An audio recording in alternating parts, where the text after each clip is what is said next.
Shaun, how are you doing today? Very good, thank you. Yes, and just of course today you're at this GCFF conference. How's your experience so far here today? It's been pretty busy. You've got a lot of interesting people walking in, a lot of people not really ever having exposure to the mining industry, from what I'm seeing anyway. So it's been pretty good. It's nice to have like a refreshing, interaction with people in terms of showing them how mining works, what creates value, what things to look for. So yeah, it's been overall very good. It's great. Of course, let's talk a bit about some of the recent things happening within your company.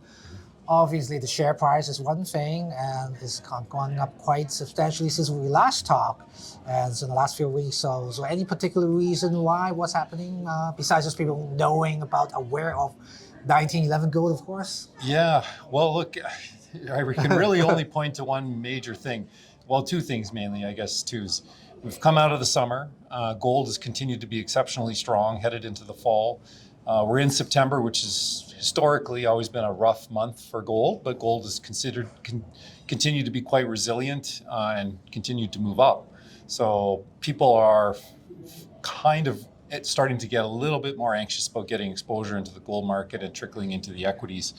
The big thing for us specifically is, we spent the entire week at the Precious Metals Conference down in Beaver Creek about a week and a half ago. And we were very well received. It was actually our first time for a while of being in the actual one-on-one circuit itself. Yes. Gary and I had a full schedule. We had almost no breaks. So it was exhausting, but at the same time, it was interesting.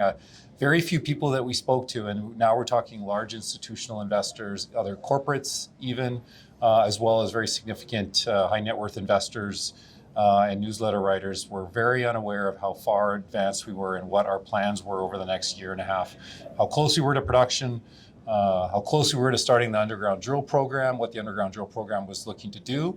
And then the most important thing was really people were, quite excited to hear that we'd actually be doing a pre-production / test mining run in 2026 and what the potential outcome for that might be coming out of that. So. Okay, yeah, speaking of that, last time we talked, you were thinking you can get enough capital right through around that stage before production to about something. Now, last time I heard from the news, you're raising capital now and in the midst of it. So tell us more about the capital raising part. Yeah, we felt coming out of that conference in particular that we would be better served trying to accelerate the program that we're currently on. So this meant looking at bringing at least one or two additional drills into the underground drill program, looking at accelerating some of the development in the underground in order to create that access to those test mining targets, as well as some of the longer term mining targets as quickly as possible, getting down to level 26 faster than we originally anticipated, and making sure that we can rehabilitate that level.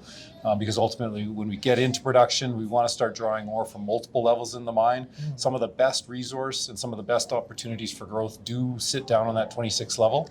And so we were offered the opportunity to bring in additional capital from actually largely existing shareholders on very favorable terms compared to our last raise, even, which was just a few months ago. And we decided that this was probably the right time to do it. We also had a significant amount of support coming in from Eric Sprott on this financing. So it just felt for us this would present a great return for everybody involved, including our current shareholders in the market. So to end this now, your share price since we last talked, it's at least double since we last talked. So why should investors be still after you or looking at 1911 gold and try to invest more, consider investing into your company now that you really appreciate it 100%? Yeah, well, look, we've always said that we're significantly undervalued. You can look at peer groups, peer companies out there in similar situations with similar types of assets, and look at where they're at. And for the large part, they're north of 500 million market cap. Some of them have significant amounts of debt on it, which we do not, of course. They're further advanced, they're in production, which is why they're realizing that value. But the time to get into those companies was always going to be much earlier on, because once you get into production, you do go through a quick re-rating and then you stabilize. And then as you improve operations, you continue to grow.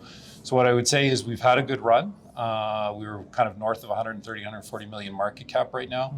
But this is a company that even back in, say, 2011 and 12 was $1 billion on a much smaller scale. At a much lower gold price. We're now at a much higher gold price. We actually have a really solid team behind us, and we actually see good visibility into multiple areas around the mine for growth. And we have a much larger land package than what was held historically. So we do see a lot of opportunity in the southeastern part of the property to duplicate what we've got going on in True North. So to grow this from a 60, 70,000 ounce producer initially up to 140, 150,000 ounces. When you just sit there and do the math on the actual project as it is, without doing anything more, just taking the 1.1 million ounces, putting a mine plan around it, you can probably look at around 500,000-600,000 ounces of total production that we can get at easily at a really good grade. And you look at generating a significant amount of cash flow at our current cash costs. You know, we're very early to be starting to have conversations around cash costs, but I do expect it to be, in line with general industry standard between $1,700-$1,800 an ounce. And you're looking at a gold price that's significantly higher than that. And that's an all-in cost. That's including myself as well. So that's everything. And you look at the multiple on that and you realize, yes, we've come up. You know, we've doubled, we've tripled, depending on when you got in. But that re-rating process is really just started. Good to hear. So, thank you for your time for updating us. No problem. It's great to be here and appreciate you guys inviting us. Yes, take care. Thank you.